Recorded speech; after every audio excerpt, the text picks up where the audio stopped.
All right, Guido, today we're gonna make suppli al pomodoro con formaggio. So, rice balls, we're gonna use risotto rice, and then we're going to add some tomato sauce to it and some flavor.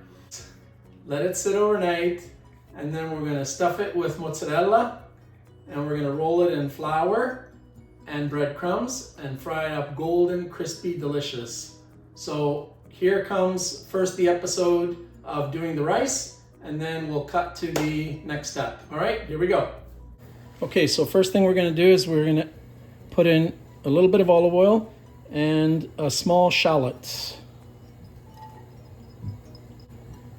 And we're gonna let that shallot cook for 2 or 3 minutes, and then we're gonna add the rice, and we're gonna add some passata, some ground up tomato. So I like to flavor my passata. I put a little chopped basil, some fresh garlic, a little olive oil, and that's how I'm going to do it, and some salt. And then I've got 4 cups of soup stock warming over here, and we'll add that gradually to the rice. So here we go. Okay, so the onions are nice and translucent. I'm gonna add the rice, and very important to toast the rice. So this is just like we're making risotto, right? But we're gonna take it a step further, and we're gonna chill the rice for a couple hours, and then we're gonna fry it into rice balls. So this is the same process as making risotto. And we're gonna toast it for a couple of minutes, and then we're going to add the tomato passata, and then we'll slowly add the soup stock, which is boiling, so I'll turn that down, and away we go. Okay, we're gonna add our flavored passata.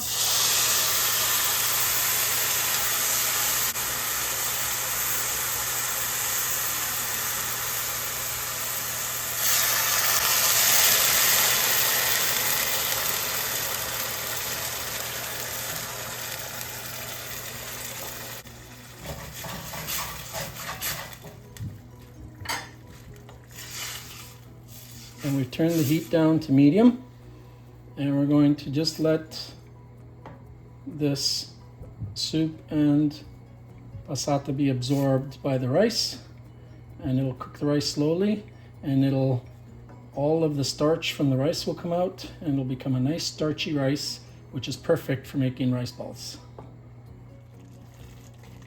So you can see it's absorbing nicely, it's cooking, so we'll add another ladle of soup.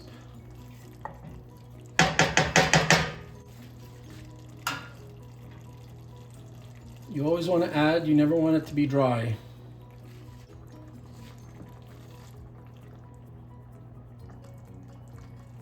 And I have this on a big burner, so we're now at a medium low, but you could see that it's still simmering, which is what we want.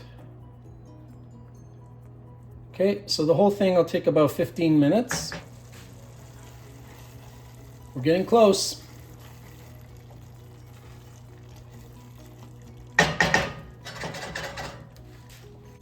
Let's add a little more soup.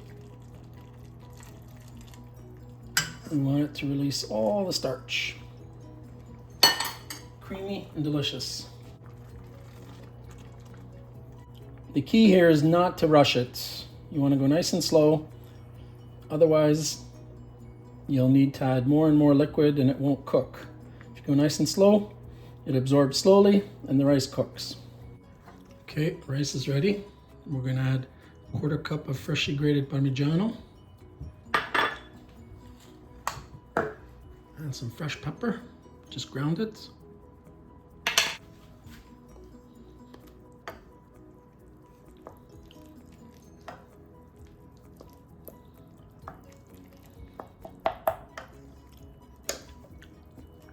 So the rice is al dente, which means it's got a bit of a bite to it, and that's what we want, because as it cools, it'll continue to cook a little bit, and then we're going to cook it again when we fry it.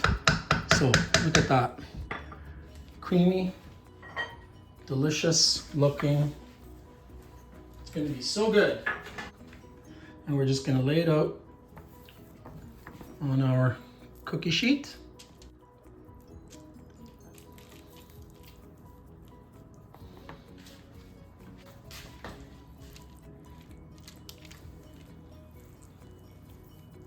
So we'll just lay it out. This way it cools faster. Put it in the refrigerator for at least 2 hours. I'm gonna leave it in overnight and then we'll cook these in the morning, but 2 hours should do it. They'll be nice and cool. It'll all be nicely congealed and they'll be easy to handle and they're gonna fry up amazingly. So, see you in 2 hours. Okay, so we're back. So we made the rice, we let it sit in the refrigerator overnight, just so it gets nice and firm. And now we're going to make a little wash with some flour and water. And the reason I'm doing this is because I don't really want to do it with egg. So I'm choosing to do it with water and flour instead.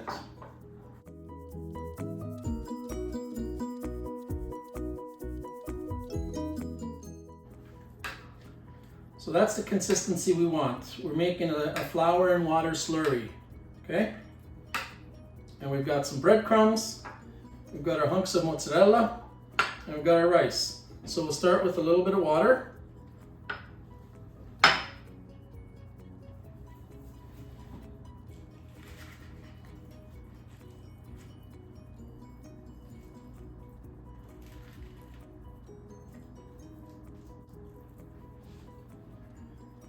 Add a couple pieces of cheese.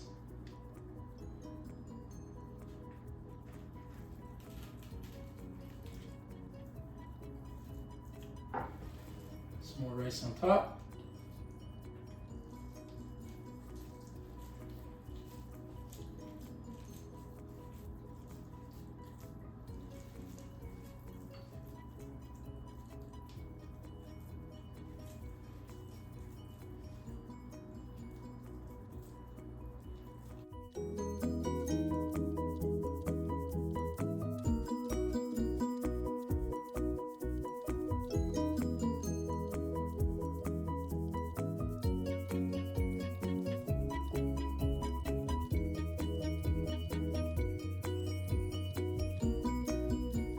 Okay, so we formed them suppli with the cheese, nice and tight.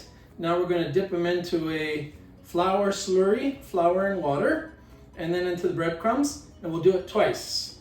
And then we've got our cast iron pan with the oil warming up, and we want it to be hot, 375 degrees. So we've got a thermometer there, we're going to test that, but in the meantime we'll get this ready and then we'll start frying. Okay, so try and keep one hand in the wet and one for the dry.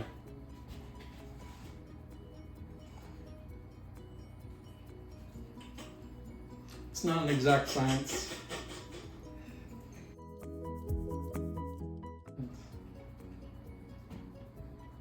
Twice, nice and crispy.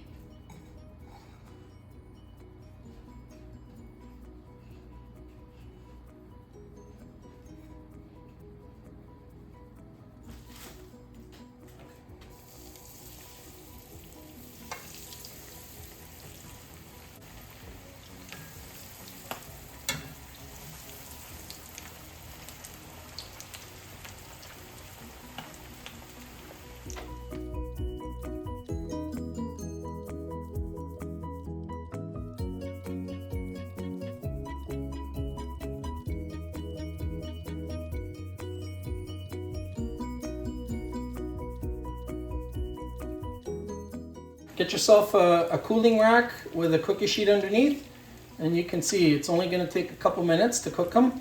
They're getting nice and golden brown. That's what we want.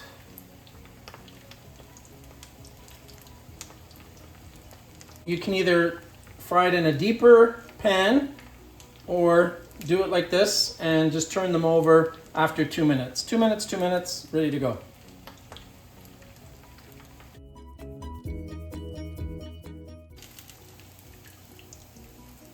Beautiful, golden brown.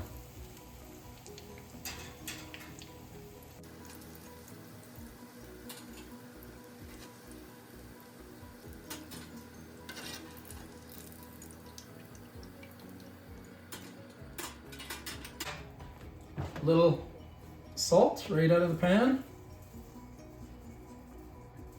And we'll fry the rest. Here we go. Are they crispy? Sounds crispy.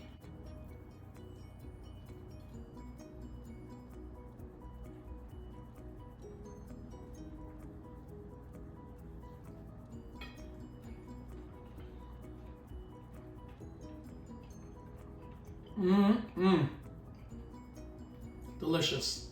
Not the easiest recipe, but well worth it. Try it, enjoy it.